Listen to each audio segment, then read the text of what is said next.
Jesucristo sea alabado, sea exaltado. Él es el Cordero de Dios, el Mesías, el ungido. Él es la promesa.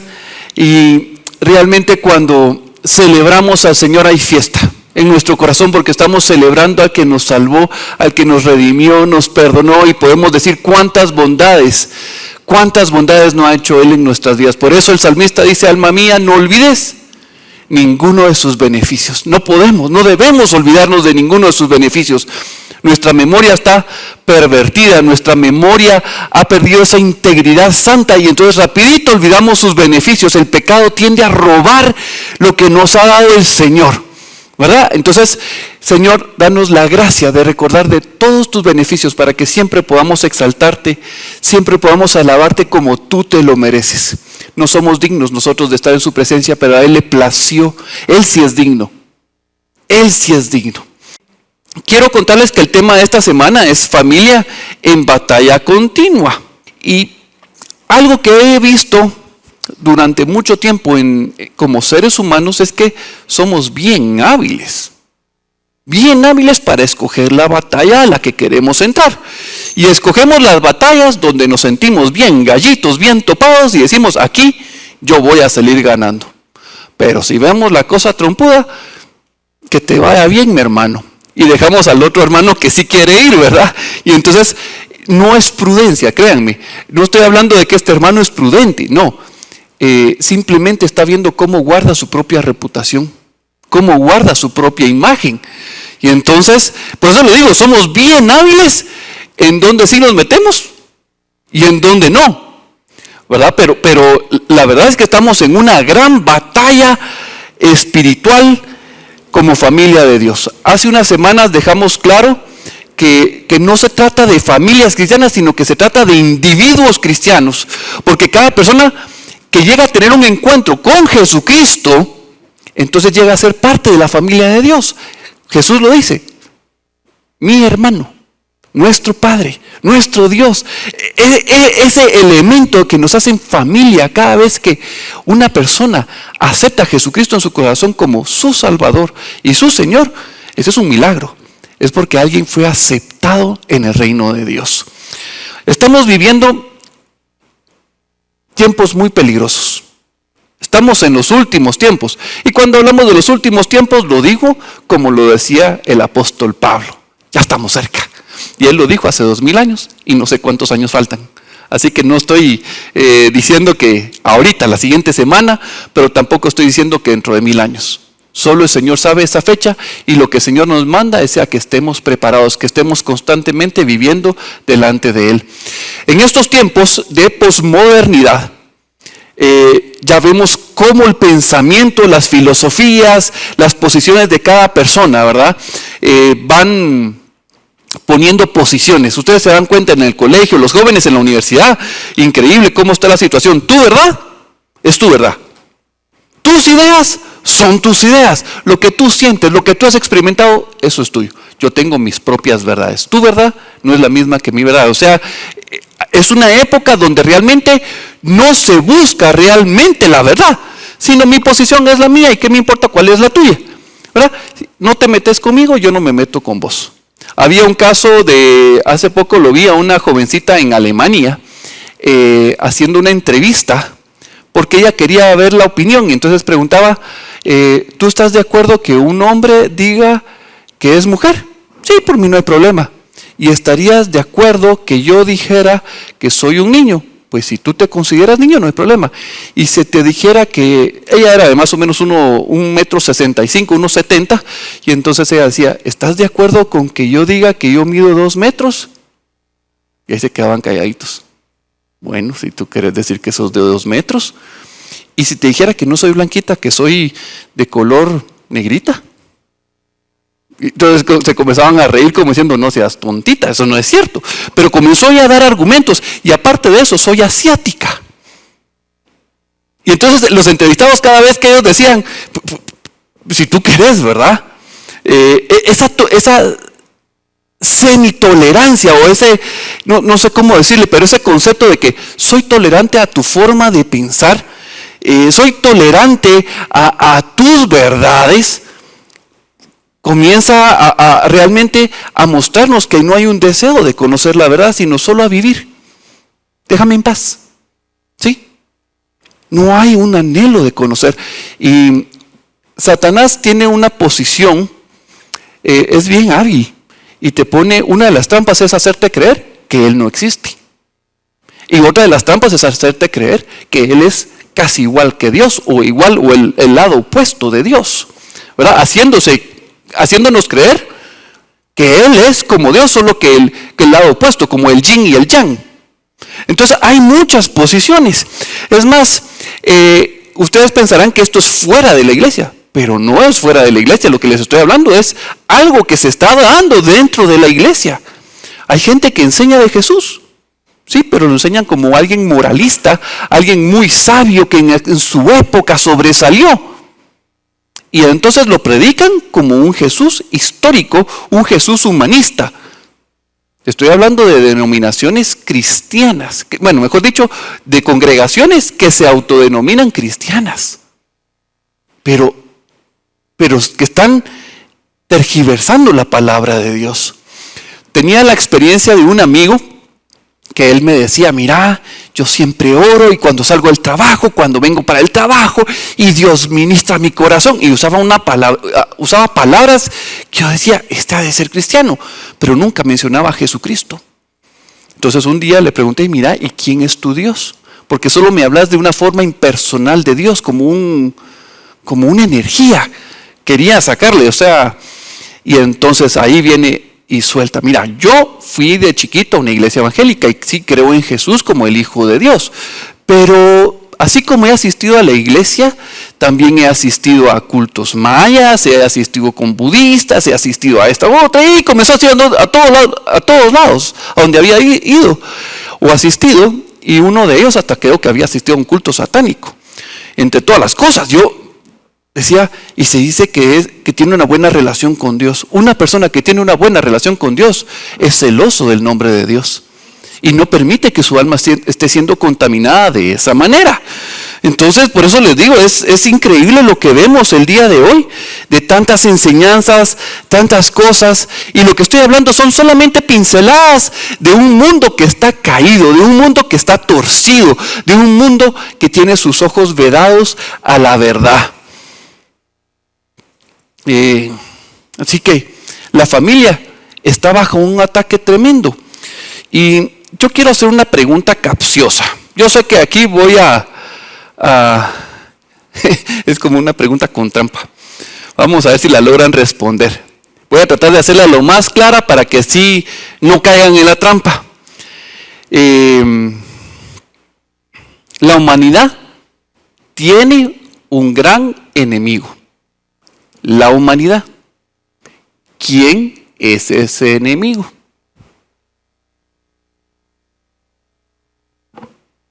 Los que están en casa pueden pensar la respuesta porque no tienen abierto su micrófono, pero los de aquí de Casa José, los que están presentes, sí me pueden responder. 3 enemigos, perfecto, aquí nos dicen 3, vamos a ver. Ok, ese es los más grandes enemigos que tiene el hombre. La humanidad, el mundo, la carne y Satanás. Ok, vamos a hacer algo, porque la Biblia nos dice que hay un enemigo mayor que ellos para la humanidad. No sé si lo sabían. Chanfle, todos están así como, por eso le digo, es una pregunta capciosa.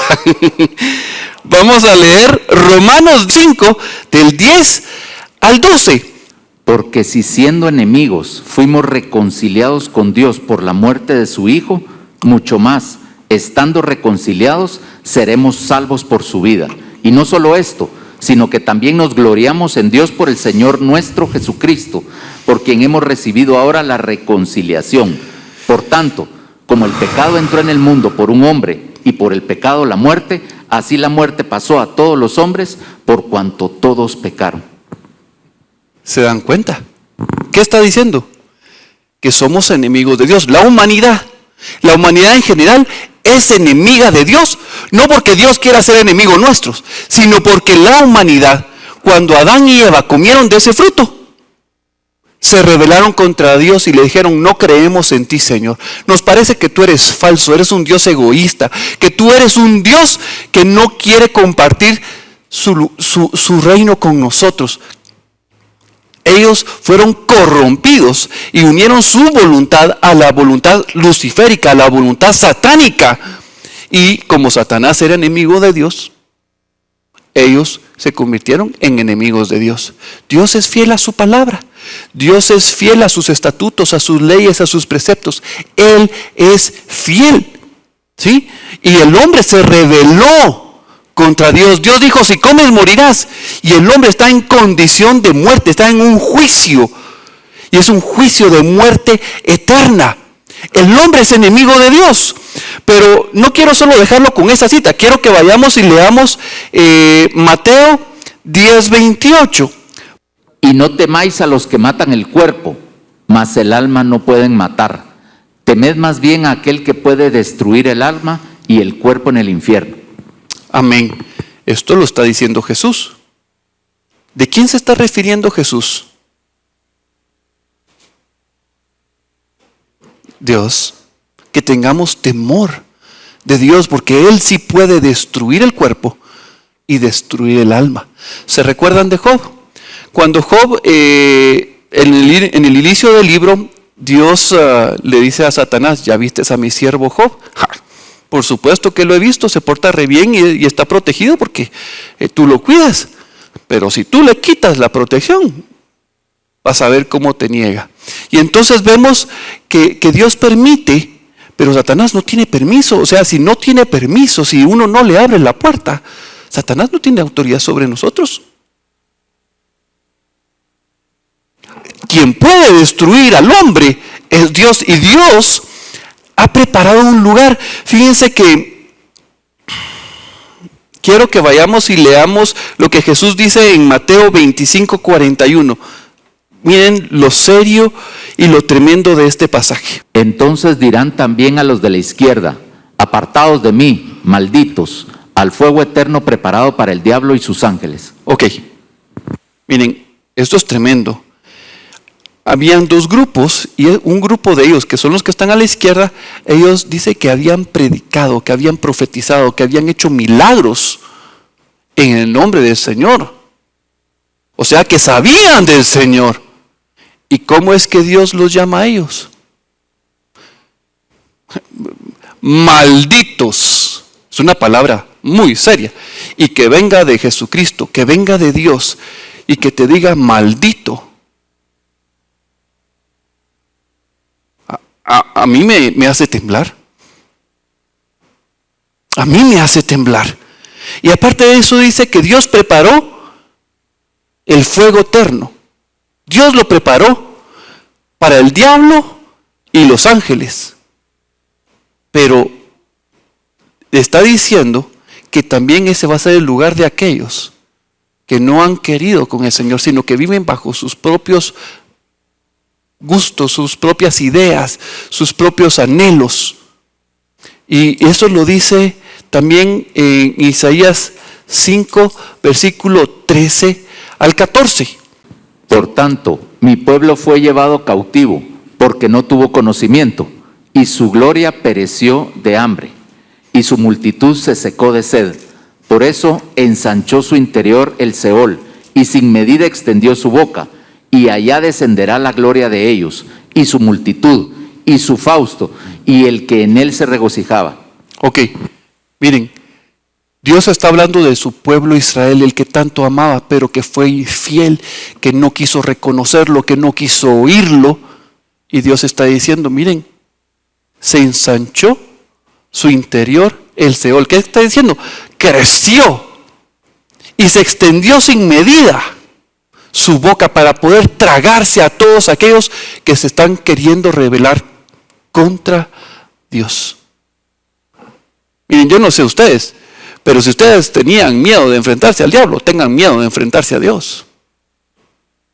Porque el fin del diablo es el lago de fuego. Si ustedes creen que pueden vivir haciendo lo que se les da la regalada gana, yo vivo, yo creo, o sea, como yo quiero, pues, O sea, no esperen que las consecuencias vayan a ser diferentes. Uno de los grandes problemas de nuestra época es que no crean en Jesús, en este personaje que vivió, o que si es Dios o no. Es que simplemente, así como creen en Él, practican muchas cosas más. Espiritismo. Se los mencionaba en la última ocasión.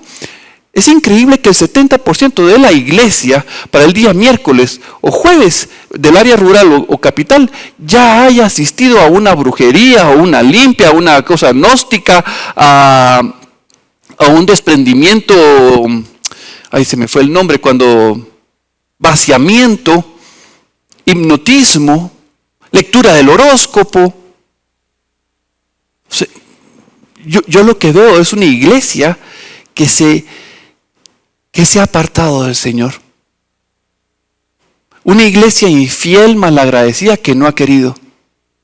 Y así como Dios corrigió a Israel llevándolos a Babilonia, ¡hala! ¿Le tenemos miedo a Babilonia? No.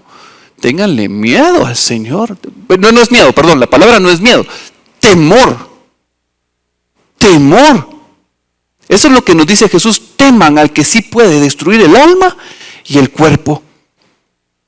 Dice que el temor al Señor es el principio de la sabiduría. ¿Qué nos está diciendo? Entiendan bien con quién nos estamos enfrentando. ¿Quieren ustedes seguir peleando con Dios? ¿Queremos seguir estando en oposición a su voluntad, a lo que Él quiere, a lo que Él desea para nuestras vidas? Miren, esto es tremendo. Yo quiero que estudiemos el caso de Noé. Yo sé que todos conocen la historia de Noé.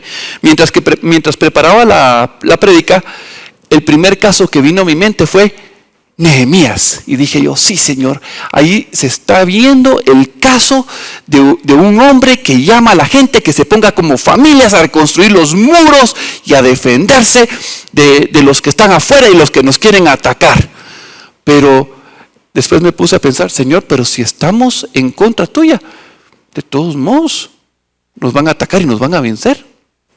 Pero si estamos contigo, ¿quién va a poder contra nosotros? No porque nosotros seamos bonitos, guapos, chulos, galanes, no. Es porque tú, Señor, porque hallamos gracia delante de sus ojos. Me estoy dando a entender, porque si no tenemos claro ¿dónde es la batalla? Pablo dice, no es como darle golpes al aire y a ver qué le pego. Es como tener los ojos vendados y tratar de pegarle a la piñata y por todos lados te gritan, a la derecha, no, a la izquierda, adelante, atrás. Y uno ahí va a dar palazos por todos lados y de repente sale uno lastimado, ¿verdad? Entonces, tener claro, súper claro, contra quién es esta batalla. Ahora, somos enemigos de Dios sin Cristo Jesús en nuestro corazón. Entonces yo quisiera que leyéramos la historia de Noé, porque tiene un cuadro muy interesante de lo que estamos hablando.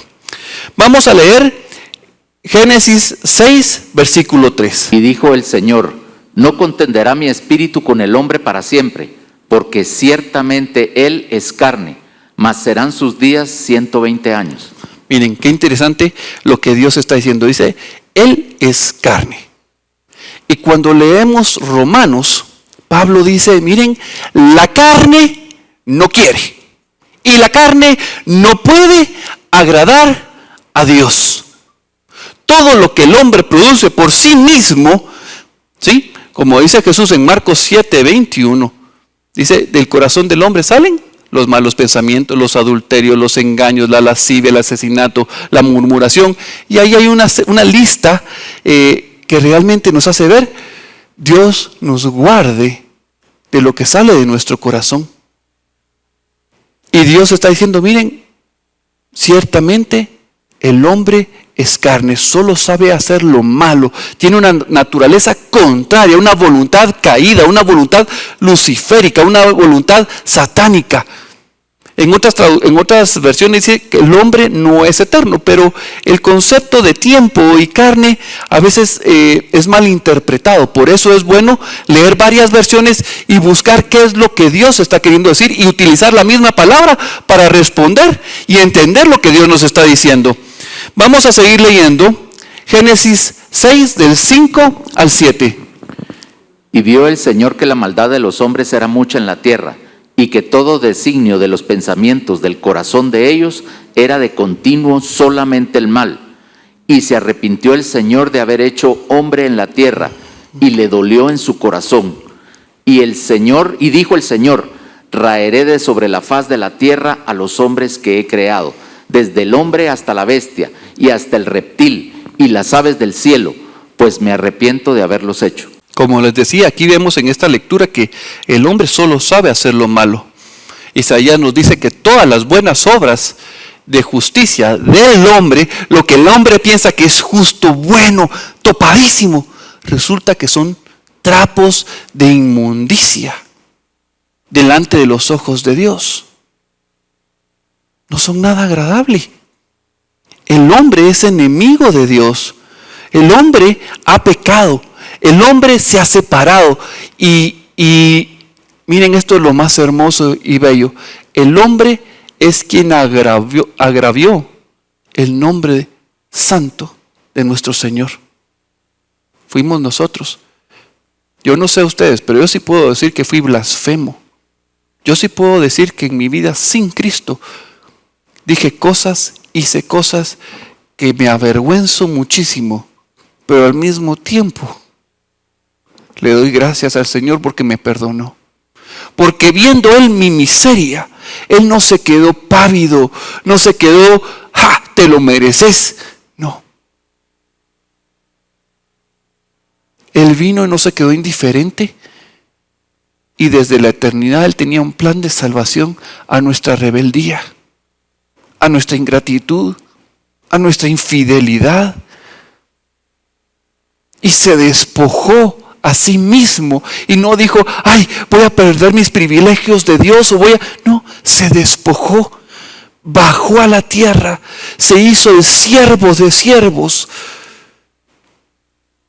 y se hizo hombre, se hizo nada y tomó la muerte de cruz, se hizo maldito al ser colgado en la cruz, tomó la maldición, no de Satanás, sino la maldición, dijo, el que sea colgado en el madero será maldito. Son las palabras de Dios y Jesús dijo, yo tomo ese lugar porque te amo.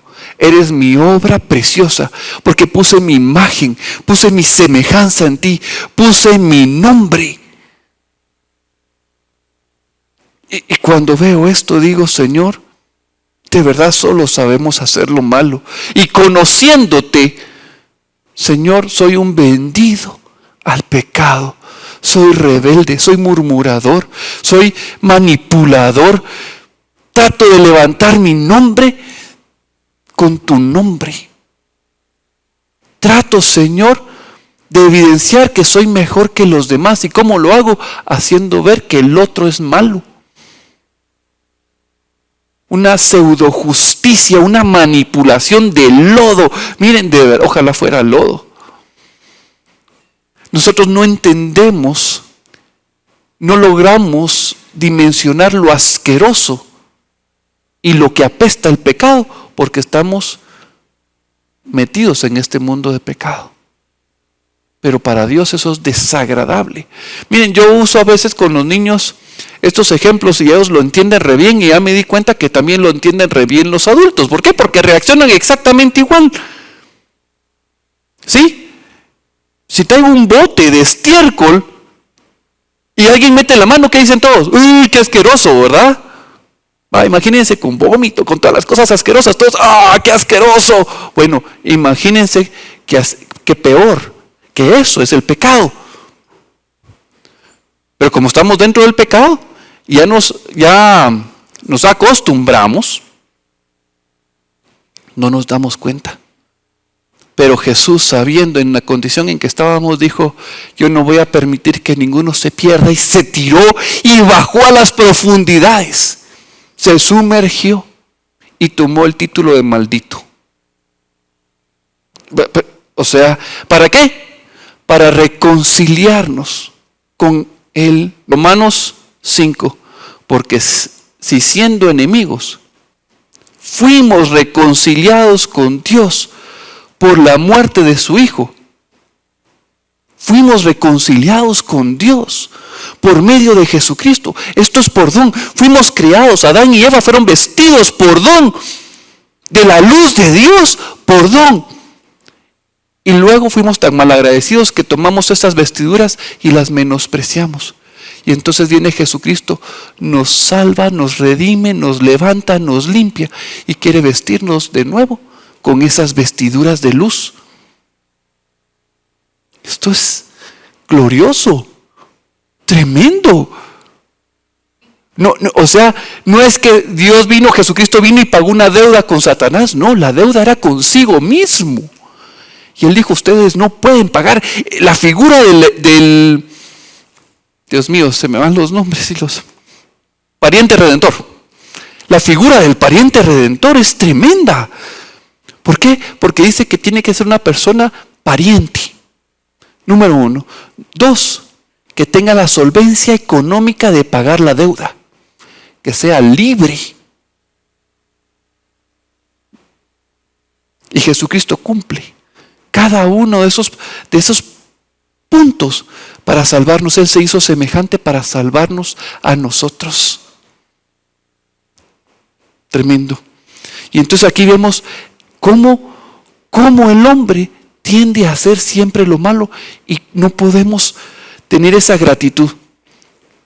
Yo leía el libro hace pocos días, leía un documento de la doctora Hicks. Y ella expresaba una gratitud y un amor al Señor y que quería brincar. Y miren, estaba dando una enseñanza, yo leía lo que estaba diciendo y yo me imaginaba a esta señora, a esta viejita, que ya la llevaban en silla de ruedas y que apenas podía caminar. Miren, yo de verdad, cuando lo leía, yo la miraba brincando y corriendo por todo el salón, gozándose en lo que ella estaba hablando y decía, Señor, yo quiero eso. Yo quiero tener esa gratitud. Yo quiero aprender a tomar la decisión por tu nombre. Pero en lugar de tomar la decisión por tu nombre, resulta, como dice Pablo, queriendo hacer lo bueno, tengo el chasis torcido y tiro para el monte. Me tuerzo hacia la derecha, a la izquierda. Miren, quisiera decir que ni a la derecha ni a la izquierda. No, tengo un chasis tan torcido que a veces creo que voy para adelante y voy para atrás. Cruzo hacia la izquierda y me voy hacia la derecha. Y entre más, miren, de verdad veo una naturaleza y digo, Señor, soy necesitado de ti. Y aquí viene lo hermoso. Continuemos Génesis, versículo 6, del 8 al 9. Pero Noé halló gracia ante los ojos del Señor. Estas son las generaciones de Noé. Noé, varón justo, era perfecto en sus generaciones. Con Dios caminó Noé. Primero dice que Noé halló gracia ante los ojos de Dios. Para mí no es obra humana, eso es obra divina. Es Dios extendiendo su misericordia a nuestras vidas. Por más que uno diga, yo voy a hallar gracia delante de los ojos de Dios, es imposible. Es Dios quien bajó, se da a conocer y quita los velos. Es quien nos levanta de los muertos. Es Él. Y luego vemos una declaración. Estas son las generaciones de Noé. Noé, varón justo. Y miren, era perfecto en sus generaciones. Y esta parte de era perfecto en sus generaciones, lo voy a explicar, porque creo que es muy importante. Aquí está Caín y aquí está Abel. Dice que cuando ellos se presentaron delante de Dios para presentar su ofrenda, dice que Dios vio el corazón de Abel y su ofrenda, que también vio el corazón de Caín y su ofrenda. Pero ¿cómo era el corazón de cada uno de ellos? Con iniquidad. ¿Y cómo era el corazón de Abel? Con iniquidad. ¿Y cuando Dios vio la ofrenda, dice que vio la ofrenda de Caín, no le agradó. ¿Por qué? Porque hablaba de su trabajo, hablaba de su propio esfuerzo, de sus propias capacidades. Y él pensó que él iba a ser aceptado por eso. Pero Abel presentó la ofrenda como Dios lo había hecho cuando fueron echados Adán y Eva. Y Adán y Eva le enseñaron a Abel, mira, esto fue lo que Dios hizo y él nos vistió. Y entonces Abel presentó una ofrenda. Dice Hebreos que su ofrenda fue excelente, porque lo presentó como Dios había dicho. Y entonces dijo, aquí está la ofrenda, Señor, hay una víctima inocente, porque yo soy culpable, y esta víctima inocente va a pagar lo que yo no puedo pagar. Una figura de Cristo. Y entonces dice que Abel murió y no tuvo hijos, ¿verdad? Pero Set, aquí vamos a comenzar. Adán presentó ofrenda y fue grata delante de Dios. No está escrito, pero entendemos que sí, porque sus hijos lo aprendieron de su papá. Luego vemos a Set, que también tenía un corazón inicuo y presentó la ofrenda. Señor, te necesito. Enos, Señor, soy culpable. Señor, yo no puedo, dijo Cainán. Mahaleel, Señor, sálvame. Jared, Señor, por favor, no me dejes en las profundidades del Seol. Enoc, acuérdate de mí, Señor. Te necesito. Sin ti esto es imposible. Todos tenían un corazón malvado y perfecto. Pero dice que cuando llegamos a Noé, dice que todas sus generaciones eran perfectas delante de Dios. Cuando Dios ve la sangre de esa víctima inocente, aquí es figura de animal, pero ellos estaban poniendo esa sangre y diciendo, Señor, creemos en la obra que tú vas a hacer, no la sabemos, no la conocemos, pero creemos en tu obra. Al final estaban diciendo, creemos en el que tú vas a enviar, en el Cordero de Dios, en Jesucristo. Y por eso es que cuando Dios los ve, dice, son perfectos. Generaciones perfectas. Porque creyeron a la voz, a la palabra de Dios y fueron obedientes. Tremendo esto, ¿verdad? Ahora, y lo último que dice, que caminó Noé con Dios. Bueno, Amós 3:3 nos dice, ¿andarán dos juntos si no se ponen de acuerdo? Entonces yo hago la pregunta irónica, ¿será que Dios vio que el hombre, que Noé le costaba? Entonces él dijo, voy a bajar mis estándares y voy a ponerme de acuerdo con él y a ver qué me dice y yo voy a caminar a como él pueda.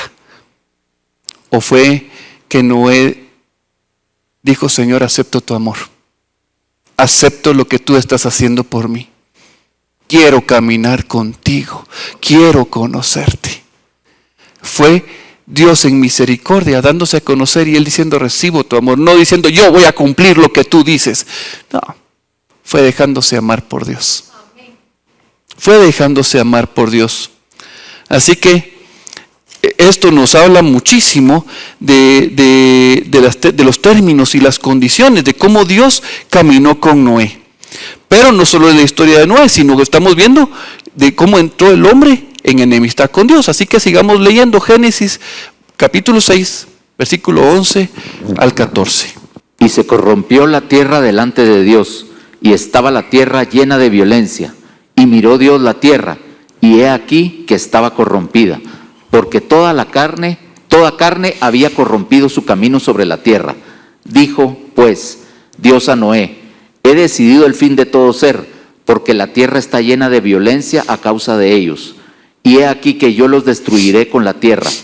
Hazte un arca de madera de gofer, harás aposentos en el arca. Y he aquí que yo traigo un diluvio de agua sobre la tierra, para destruir toda carne en que haya espíritu de vida debajo del cielo. Todo lo que hay en la tierra morirá, mas estableceré mi pacto contigo, y entrarás en el arca tú, tus hijos, tu mujer y las mujeres de tus hijos contigo. Y de todo lo que vive, de toda carne, 2 de cada especie meterás en el arca, para que tengan vida contigo, macho y hembra serán. Y toma contigo de todo alimento que se come, y almacénalo, y servirá de sustento para ti y para ellos. Y lo hizo así Noé, hizo conforme a todo lo que Dios le mandó. Amén. Miren, lo que estamos viendo aquí es que la destrucción de la humanidad antigua la realizó Dios. Pero al mismo tiempo Dios explicó cómo podía haber salvación. Y Dios le habló a Noé. Y esto que estamos viendo nos está hablando de que Dios estableció cómo iba a ser el juicio. Y Dios le dijo cómo hacer el arca, sus medidas. No entramos en esos detalles porque no es el punto, ¿verdad? Dejamos esos versículos fuera. Pero Dios estableció un pacto con Noé y le dijo, mira,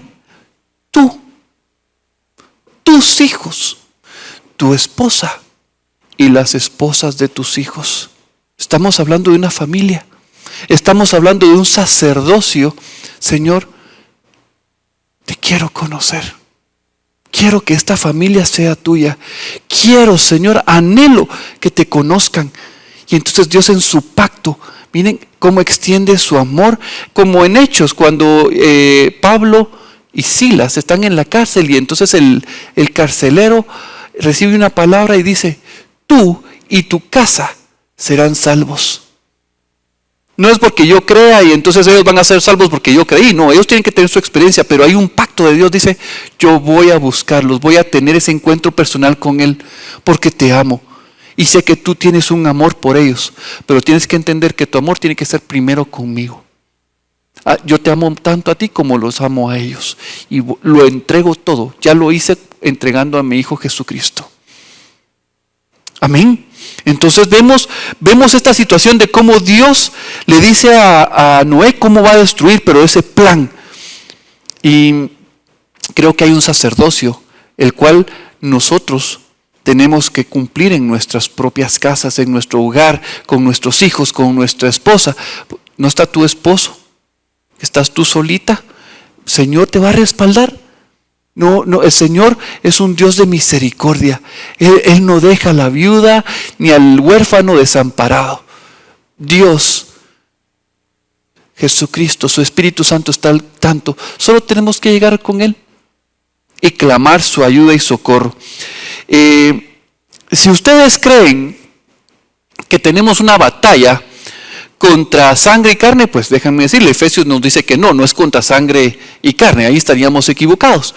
Pero a veces, como la palabra también nos dice que Satanás es como un león rugiente, hay personas que agarran una fuerza tal que se van y en lugar de dedicarse a tener una relación con Dios, creen que ellos son los querubines o los arcángeles, serafines, y que ellos van a vencer a Satanás. Yo en la palabra de Dios no he encontrado ninguna cita donde diga al que venciere al anticristo, cachimbee al falso profeta y derrote a la gran bestia, a la bestia, ese va a ser el vencedor.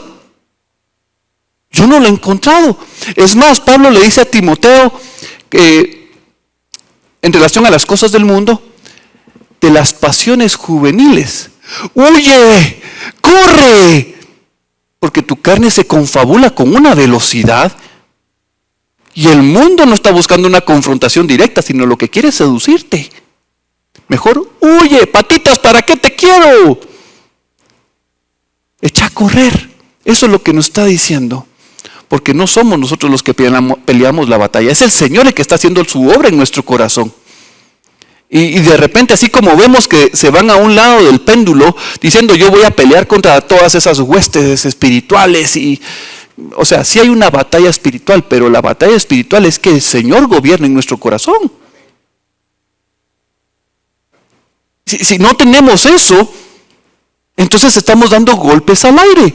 Quiero que mi familia sea para el Señor. El Señor tiene que vencer aquí en mi corazón.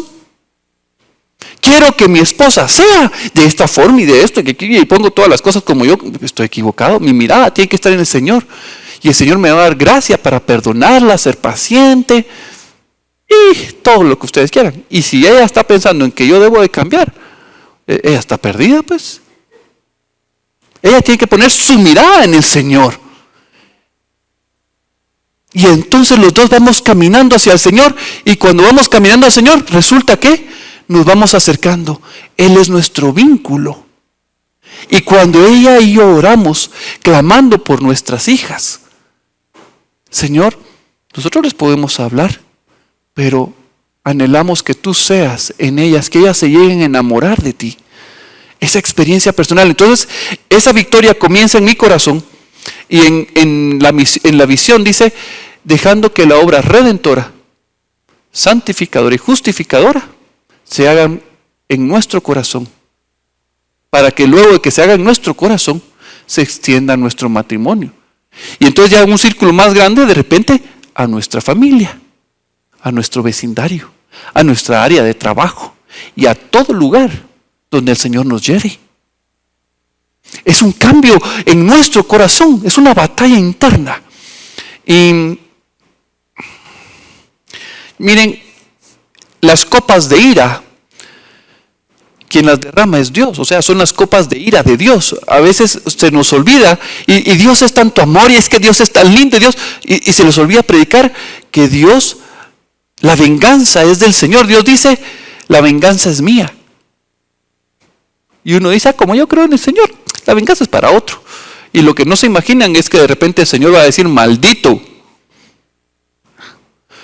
Y ahí sí ya no hay vuelta para atrás. Por favor, leamos Mateo 24 del 9 al 14, por favor.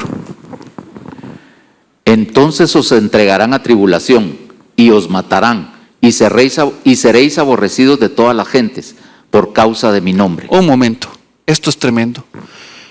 El mundo aborrece, Satanás aborrece su nombre. Y ese es el problema. Ellos no tienen problema con decir Dios. Ellos no tienen problema, Dios es bueno. Hoy leía un mensaje de Facebook y hablaban unas cosas que de verdad me enojé un montón. Y al final de cuentas hablan solo de Dios, pero no pueden decir Jesucristo. No pueden decir Jesucristo. Por favor, continuemos. Muchos tropezarán entonces y se entregarán unos a otros, y unos a otros se aborrecerán. Y muchos falsos profetas se levantarán y engañarán a muchos. Y por haberse multiplicado la maldad, el amor de muchos se enfriará. Mas el que persevere hasta el fin, éste será salvo. Aquí vamos a parar. Miren, esta palabra persevere es la clave.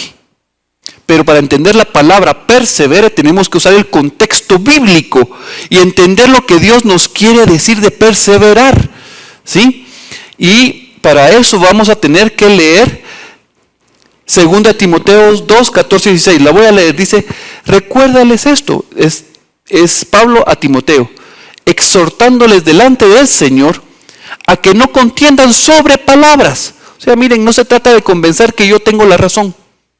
No se trata de venir y tratar de ganar una discusión, lo cual para nada aprovecha, sino que es para perdición de los oyentes. Miren, entrar en discusión es simplemente ayudarlos a levantar un muro para que sigan rechazando el nombre santo, precioso de Jesucristo. Pero esto dice, procura con diligencia presentarte a Dios aprobado. ¿Qué significa aprobado? Limpio, sin mancha.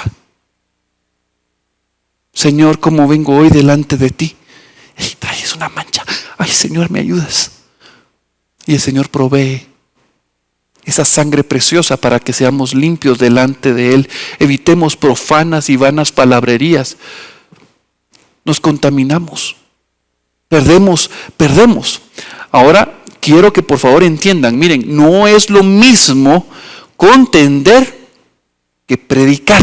No son lo mismo. Una cosa es compartir el evangelio y otra cosa es contienda, buscar tener la razón. Y Noé, cuando ustedes leen Génesis, solo se lee que Noé construyó el arca, se subió y ya. Pero ¿predicó el evangelio? Claro que sí. ¿Y dónde está eso? Hasta casi al final de la Biblia. Una de las primeras historias termina siendo contada en 2 de Pedro 2:5. Y lo que nos dice es que Dios no perdonó al mundo antiguo, sino que guardó a Noé. ¿Qué título tiene Noé ahí? Pregonero de justicia. ¿Qué está hablando? Que que gritaba, por favor arrepiéntanse, vuélvanse a Dios, viene juicio de Dios, viene juicio de Dios. Porque este mundo tiene un corazón malvado, tiene un corazón que tiende solo al mal, se tuerce. Vuélvanse a Dios, vuélvanse a Dios.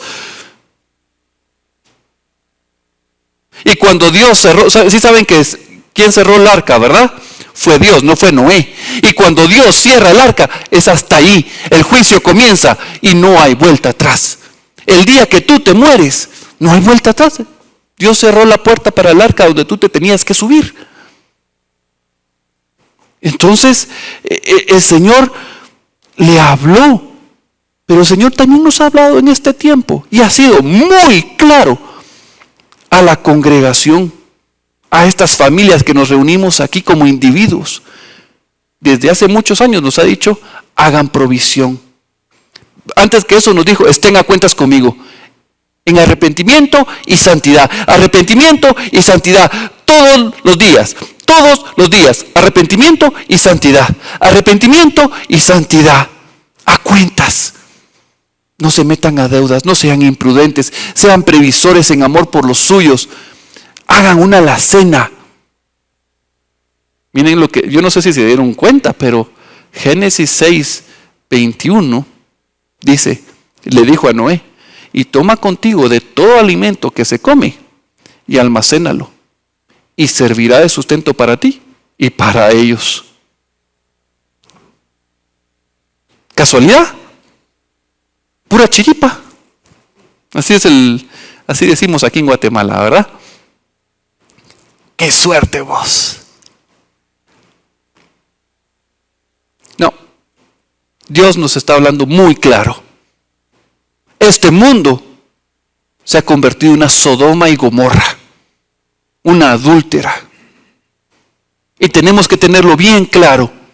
Y no son los de allá afuera, aquí adentro hay una corrupción. Aquí adentro está la estatua, la imagen que tuvo Nabucodonosor. Esta estatua de oro, con cabeza de oro, con brazos de plata, vientre de bronce, piernas de hierro, pies de barro con hierro.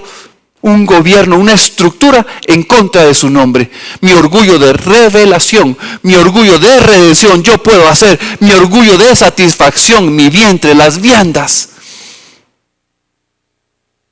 Ese poder, esa naturaleza luciférica, ese hierro que solo quiere destruir, está dentro de mi corazón. Y necesito que venga esa roca, no cortada con mano de hombre, y que golpee desde los cimientos esa estructura que está en mi corazón, para que se haga ese reino sempiterno de Jesucristo.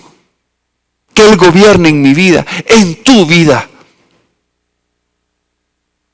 Mis hermanos, es una batalla. Me encanta la oración que desde hace muchos años se ha dicho, Señor, danos de tu gracia para esa permanencia inmediata, el día de hoy. Y dame de tu gracia para esa permanencia futura, Señor. Guárdame de mí mismo. Señor, si estoy bien, gracias, Señor, manténme aquí, por favor.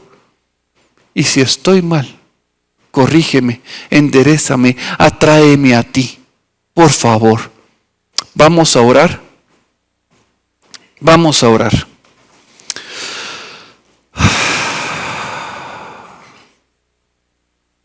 Padre,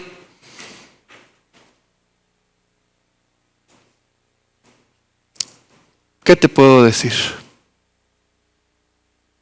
Siendo tus enemigos, siendo blasfemos, prepotentes ante tu nombre, indiferentes, desleales,